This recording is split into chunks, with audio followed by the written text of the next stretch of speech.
G'day folks, today we're going to take a shit on Sydney Watson. Alright, the rise of violent biological men in women's prisons. Why aren't we hearing about this? I wonder if it's because it's not a broad social issue. Now, Sydney Watson, being a conservative, I'm sure she's going to support her side of the argument with scientific studies from respectable bodies and institutions. I'm sure she's not going to cherry-pick some isolated incidents to support her claim that cisgendered women are somehow endangered by trans women in their prisons. Nah, I don't see that happening at all. Also, I have to say, I just love this face when you nut and she keeps sucking. This one's a little bit long, so I have got it sped up a bit. As always, I don't watch these videos before I cover them, so I'm going in blind. Let's see if Cindy can overwhelm me with the body of evidence I'm sure she's going to provide for her side of the argument. Fair warning, this is... yeah, you'll see after the intro music you all hate. Hi. I mean, when she's right, she's right. Hi, my name is Sydney, welcome back to my channel. Before we launch in, today's video is sponsored by Surfshark. Uh-oh. So thanks for that, guys. Now, sometimes I'm convinced that we're living in a simulation. Other times I'm more convinced that there are a lot of really stupid people making decisions for all of us. Yeah. His name's Donald Trump. Either way, it's not good. So I assembled all of you here today to discuss an issue that flies under the radar. And that's mainly because I don't think there's been one specific case that's blown up in the mainstream media. At least not in any significant way. So I wonder why that would be. the story we're about to discuss was reported back in 2018, but has had some developments as of October-November of 2019. And it's all in Swedish. So that's helpful. Swedish murderer Christopher Johansson, who killed and dismembered his ex-girlfriend, is to be transferred to women's prison. Oh. This is one of those kind of videos. Well, they had a good run. What kind of video? Shitting on trans people? Wouldn't be the first time you've done that. Time to build a wall around Sweden. A weapons enthusiast who viciously... I mean, after you go there, of course, because aren't all you people talking about how much you want your, you know, pure white culture ethno-state? I mean, I'm just saying, once the wall's there, it's going to be a little bit trickier to get in. Murdered and dismembered his ex-girlfriend before feigning concern for her welfare during the search, has now been granted a transfer to a women's prison. Christopher Johansson, then age 23, stabbed to death 20-year-old civil engineering student, I'm not even going to try to pronounce that because I will butcher it, his ex-girlfriend. He chopped up her body and scattered the parts throughout the forest and a deserted farm. He also slaughtered and chopped up his dog. Oh man! What the Look, the girlfriend I can understand, but the dog? Come on, man! Oh, sorry. Come on, girl! Jokes aside for a second, I am actually sorry about how graphic this is. Mr. Johansson was initially sentenced to 14 years in prison. On appeal, the conviction was changed to manslaughter and the sentence was reduced to 10 years. I mean, side note for a second, I have actually never understood how 14 years, let alone 10 years, is an appropriate sentence for premeditated, vicious, horrible murder. Or any murder. Or even animal cruelty. What is this? To be sure, the system is a joke. Someone call the police. We have a stupid. Johansson was It's a little bit too self-aware there. sentenced in 2014, and by 2018, he said he was transitioning to female and renamed himself Kim Marie. A Swedish documentary called In the Head of a Killer, which I'm sure sounds much sexier in Swedish than it does in English, was released in October 2018 and talks about Johansson's crime. During this interview, Johansson claims that he's felt like a girl since the age of 5. He also talks about how he uses hormone patches for estrogen, takes testosterone blockers for testosterone, and has been going through the sex correction process. Also, special thank you to all the humans who helped me translate the Swedish into English for this video. Because I don't speak Bork. Bork, bork, bork. I mean, I'm actually not even kidding here. When I listen to this, all I hear is the Swedish chef from the Muppets. Johansson was also granted permission to visit Anova in Stockholm, which provides hormone treatment support and therapy for transgender patients. He also applied to be transferred to a female facility because he felt bullied, harassed, Get to the argument. Oh my god. Fuck me dead. Like, okay, this is a lovely lesson in how trans inmates are treated in Sweden, but have you got a point yet? and threatened by inmates at his existing prison. They think that he is devious and a tattle fag. Sweden, when we're done building that wall around you, we're gonna need to have a conversation about your insults because what is this? Anyway, in 2018, that transfer request was denied. Yay for common sense. Common sense, an anti-intellectual concept. New transfer application submitted October 2019 was granted last week. Wait, no. On Monday, Mr. Wait, yes. Hansen was transferred to Sweden's largest women's prison, which is a safety class 2, the highest available for women's prisons. Wait, no. Yes, trans rights! Stop! Mr. Johansson can potentially be paroled on January 24, 2020, after spending only 6 years in prison. Alright, that is it. Turn the car around, we're going home. I mean, according to the internet, apparently Swedish female prisons are like a big community where people crochet and do gardening. Yeah, if only our prison system was more focused on rehabilitation. This is clearly the face of a person who really enjoys gardening. He's got a real green thumb, if you know what I mean. Oh, come on, Sydney, just admit it. Stop beating around the bush. You're disgusted by trans people. You want them locked up. You want them just forever out of your sight. You want them out of women's spaces. Just come out and admit it. There's no scientific basis for your point of view. It's just pure fear and disgust. It's pathetic. You know, I'm so glad that we're all out here putting so much emphasis on protecting female inmates. But There it is. Like, this is literally like the protect the white women argument. That's all it is. you know where else I like to be protected? On the internet. Which is why Good fuck. Oh, wait. No, this. Okay. all your dreams come true. Because just remember, as long as you can't be safe in prison or out in the real world, at least you can be safe online. Prisons are not safe places for anyone, but guess what? A trans person is going to be much safer in a prison that matches their gender identity than one that doesn't. Wow, that got real dark real fast. Yeah, perhaps you should let trans people go in the prison that matches their gender identity. Now, with relation to Johansson and this entire situation, this seems to be where this story draws to a close. But before we explore— Oh, would you look at that? Turns out, Johansson wasn't a threat to the cisgendered inmates in the female prison. explore this a little bit more, I want to make a couple things clear. Apparently, Johansson has actually had gender reassignment surgeries, although I'm not sure to what extent. You know, not sure if he's had the full— These surgeries were also These fucking people, man. allegedly paid for by the taxpayer because that's just how the Swedish prison system is structured. Fuck yes! It's also very important to understand that a male class 1 prison in Sweden is a much higher security prison than a female class 2 prison in Sweden. So he's basically going to a less secure, less maximum security prison and will probably be in with the general population. Well, guess what? That's not your decision to make. That's the prison management's decision to make. If they decide that Johansson is not a threat and is fine to transfer to the women's prison with less security, they're the professionals. It's their professional decision to make. If they decide, sure, you can do that, no problem. You can complain all you want, but are you a prison management expert? I don't think so. Comforting. As with most things in 2019 that are just needlessly complicated, this topic does raise a couple questions.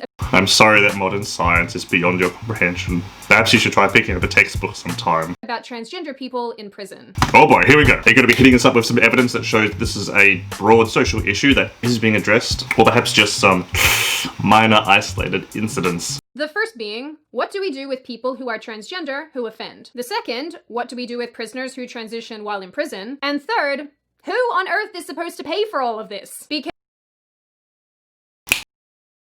in Sweden, and here in the United States as well, apparently it's the taxpayer. Here's Elizabeth Warren's recent take at a CNN town hall. You criticized the judge's ruling that granted transition-related surgery to a transgender inmate. You said, I don't think it's a good use of taxpayer dollars. Right. Do you regret that? Yep. No, it's a bad answer. Based Comrade Warren. Oh, well, you're still a fucking snake. But hey, that was a good take. Credit where credit's due. And I think it was a bad answer. And I believe that everyone is entitled to medical care and medical care that they need. And that includes people who are transgender, who it is the time for them to have gender-affirming surgery. You wouldn't deny somebody who was diabetic insulin or whatever other medication they needed in prison. It's already been scientifically proven that transitioning helps to raise a transgender person's well-being. To deny them the right to transition and to receive treatment is going to lower their standard of living. You're directly harming them, just like you would with a diabetic person refusing to provide them with medication. It's the same thing. Everybody has the right to receive the treatment that they need to ensure they lead a healthy life, even if they're in prison.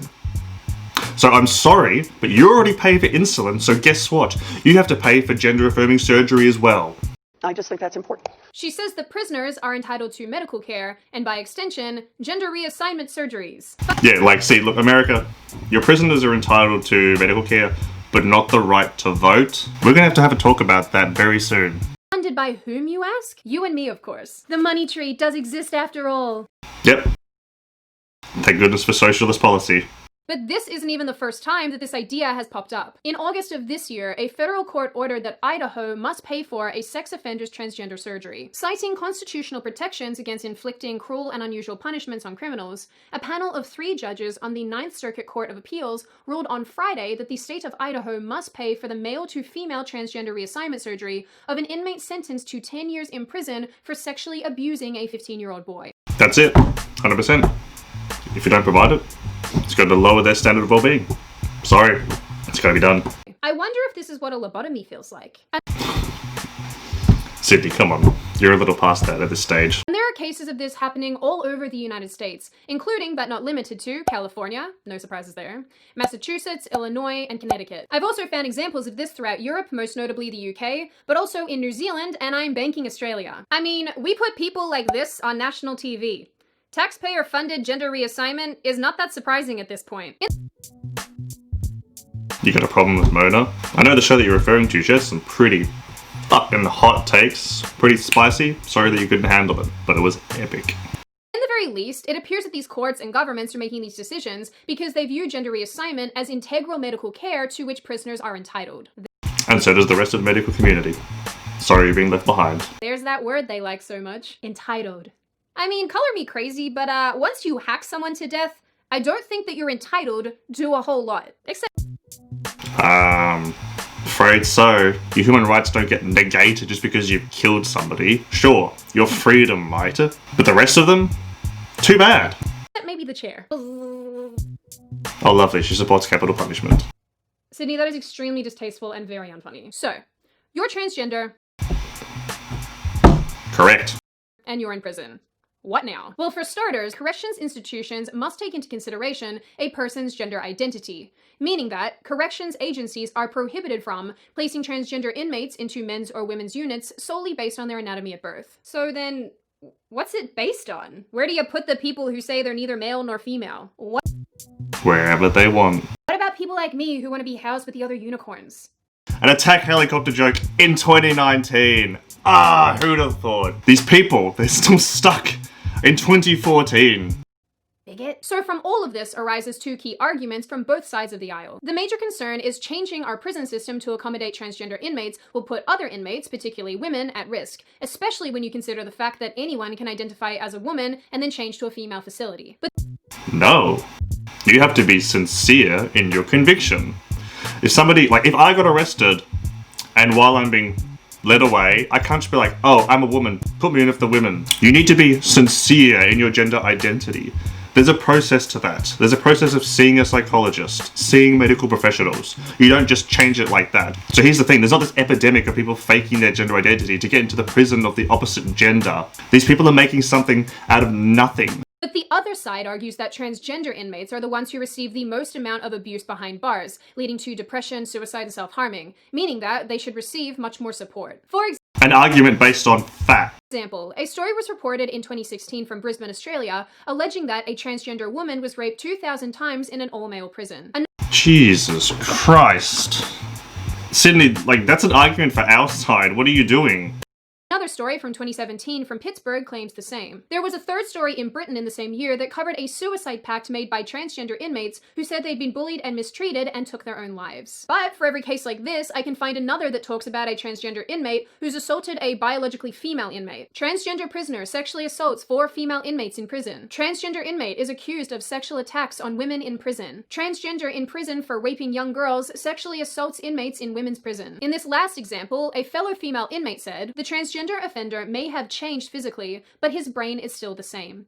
You can change somebody's genitals, but it's not going to take away the urge and impulse inside them to do horrific things to children. Oh, there's the PragerU argument that men are just naturally rape crazy. In each of these specific cases, I just want to be clear that these people still had penises despite the fact that they identified as female. And then they were put in with biological females in female facilities.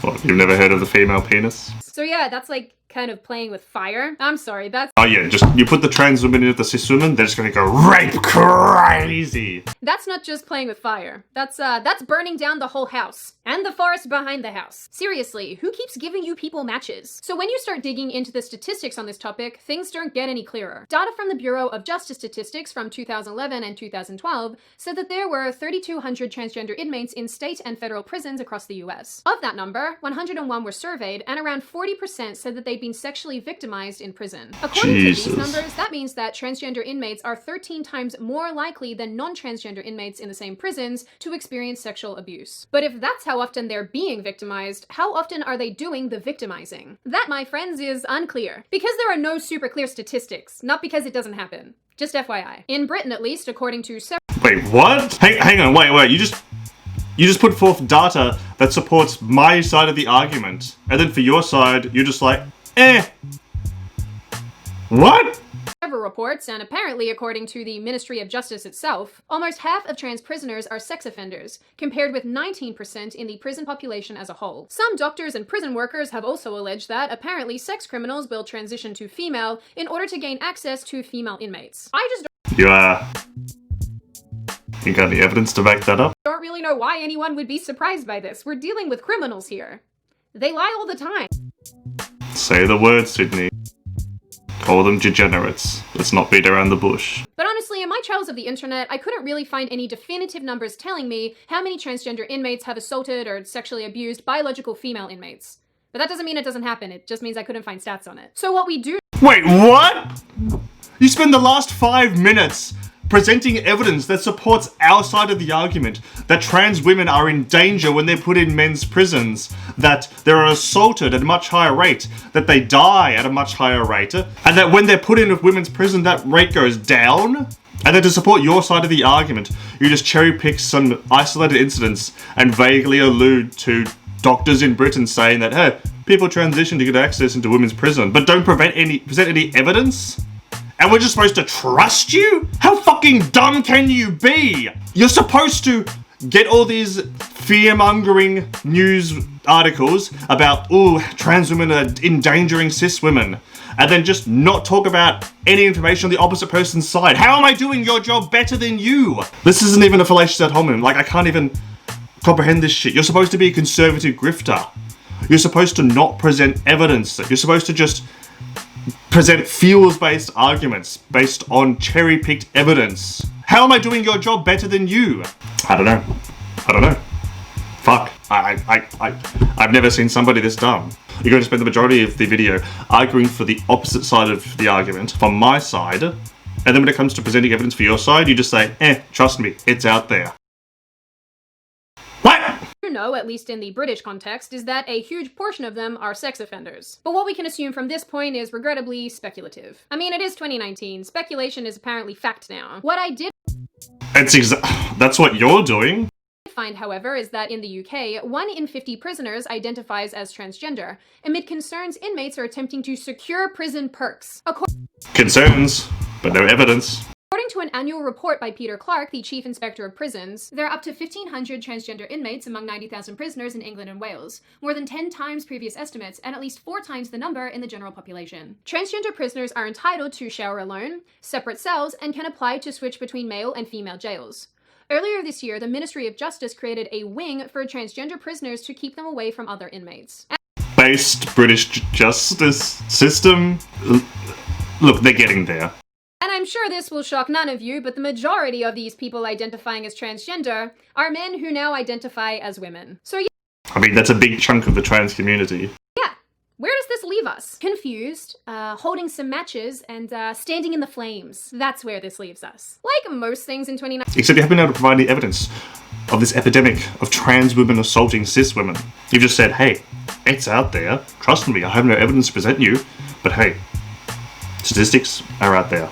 19 that concern the transgender movement, there is a growing worry here that biological men will become the dominant population in women's prisons, especially when you consider the fact that women are already underrepresented as inmates. And to compound this, the majority of female inmates are in for things like drug offenses and property crimes, not hacking people to pieces. And according to several studies and surveys, 21% of transgender women have spent time in prison or jail compared to only 5% of all US adults. So yeah, there's that. So Yeah, I'm sorry, but trans people are disproportionately affected by poverty.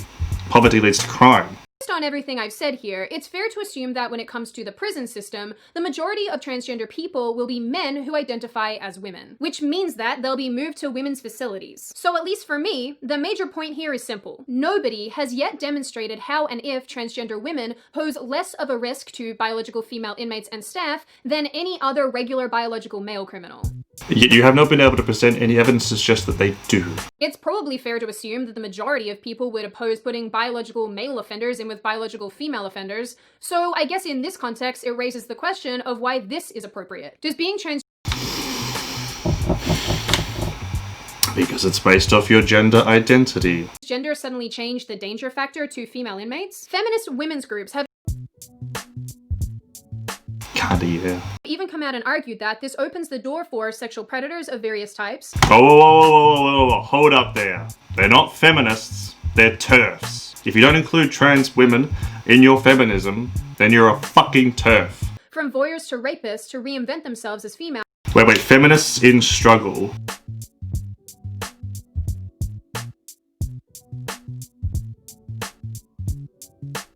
Fist. Feminists in Struggle is a national female-only radical feminist network democratically run and comprised of individuals born female and affiliated female-only feminist organizations. Uh-oh. We aim to bring together women from diverse, radical, and revolutionary feminist traditions. FIST welcomes women of every racial, ethnic, and class background, all ages and abilities/disabilities, whether lesbian, heterosexual, or bisexual, who share a common set of feminist principles.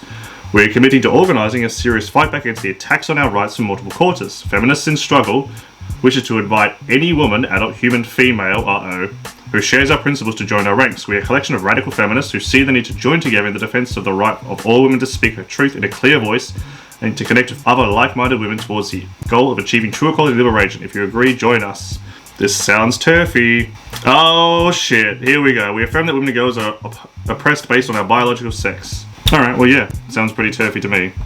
By taking on female names and identities. They say this will make female inmates unsafe, and as we've seen in some of these examples, that's exactly what's happened. Yeah, in some of your examples, but no studies suggesting a broad social issue. Another consideration here is whether or not transgender inmates deserve special treatment at all. Violence and sexual abuse in prison is not uncommon, with some federal reports suggesting as you already pointed out, with a lot of it being perpetrated against trans women in men's prisons. 1 in 20 prisoners are raped or sexually abused behind bars. And yet, these men and women aren't subject to special protective measures. So the question here is, does the transgender inmate population warrant extra special protection and measures for their safety? I mean, shouldn't all prisoners be treated the same? As with most issues that concern the transgender community, of course there will be inmates who are firstly, legitimately transgender, but who also do not What is that? What is legitimately transgender? Because the people you've described for this video sound legitimately transgender to me. People that are seeking to transition based on their gender identity. What exactly is a legitimate trans person to you, Sydney? Pose a risk. But as it stands, we have kicked the door open to allow anyone and everyone to identify as a woman and then be moved to a women's facility. And personally, I just feel like that's hugely problematic for everyone involved. So it seems that in this quest to protect transgender women in male prisons from sexual abuse and general abuse, we are inadvertently putting biological female inmates at risk. Except you've presented no evidence to suggest that. More classic conservative fear-mongering. You could have made the same argument about putting gay people in men's prisons 40 years ago. 20 years ago. It's just the same recycled bigotry. You don't care about cis women. You're simply afraid and disgusted of trans women. On the off chance that, heaven forbid, you're sent to prison, you don't want anybody with a penis in there, or even anybody who used to have a penis. More conservative fear-mongering based on feelings, not facts. There's probably not much left. Let's see how it finishes up. As with most things that I talk about and look into on this channel, I definitely don't have all the answers, and this case is no exception. But what I do feel inherently is that the way that we're going about there's that word! Feel! Things is absolutely not correct. So before I open the floor to you, just a reminder that you can download Okay, whatever. Alright, Sydney Watson once again proves that she argues based on feelings, not facts. She failed to present any evidence that suggests that there's a broad social issue of trans women assaulting cisgender women in women's prisons. She did present evidence that suggests that trans women are in danger of abuse, assault, and murder, or even suicide when they're in men's prisons. So thanks for that, Sydney. It really supports our argument. Yeah, that's about all there is to this argument, so thanks for watching, guys. We'll shit on Sydney Watson again in the future soon. Until then, if you like the video, please chuck me a subscribe, hit the like button, and hit the notifications. I'm Louis Vuitton. I'll see you all very soon.